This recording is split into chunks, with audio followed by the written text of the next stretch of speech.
For What's Hot, where we talk about the stories that have everybody talking. We are joined today by Susie Falk from the Falk Group Public Relations, plus Jeff Wagner is back. So Frontier Airlines will go from 18 flights a day out of Mitchell to only... Wagner from News Radio 620 WTMJ. On Saturday, protesters gathered at the state capitol in Texas to voice concern over cuts at Planned Parenthood. Texas excluding this agency from a state health program for low-income women because the organization does perform abortions. Planned Parenthood says the health care of 40,000 women will be disrupted because of this. Should Planned Parenthood be excluded from these state programs?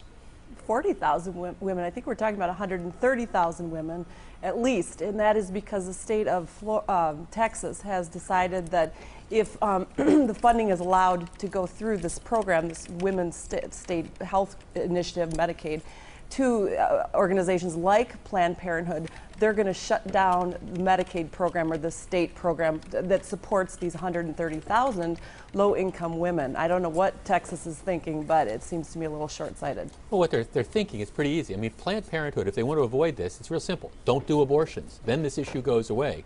Alternatively, I don't understand, why everybody in the media is, oh my goodness, the only place women can get health coverage is through Planned Parenthood. There's all sorts of other options that are available. This is sort of the pro-abortion movement trying to push their agenda. I don't know, the 8 clinics for Planned Parenthood that filed the lawsuit don't perform abortions. They provide very valuable services like cervical cancer screening, mammograms. But that's a false argument, Susie. All these places provide all sorts of services that are very, very desirable, no question about it, but you can get them at other places as well. And like I say, if Planned Parenthood wants to stop the problem, don't do abortions. And guess what? The 130,000 people that are in Texas are going to be suffering because of the state that's going to pull the funding, because they're going to shut it down. Well, so then they go somewhere else, or alternatively, Planned Parenthood stops doing abortions. The issue goes away. Okay, good.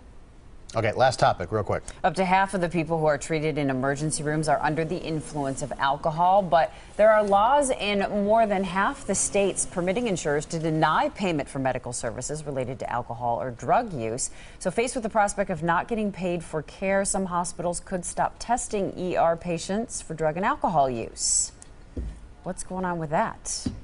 Well, you know what, I think that unfortunately, it's sad that they're not going to screen for alcohol and drug abuse, because guess what? That is an illness. When you abuse alcohol, you've got an illness.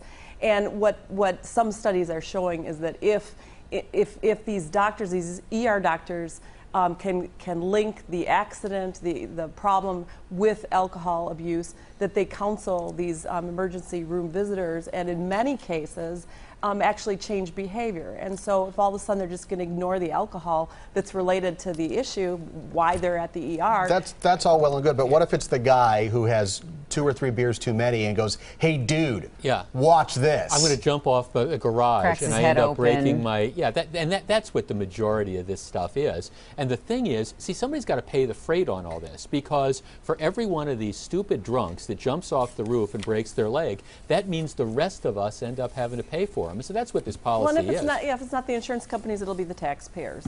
You can't go into an ER and they're not going to turn you away. Well, maybe it'll be the stupid drunk.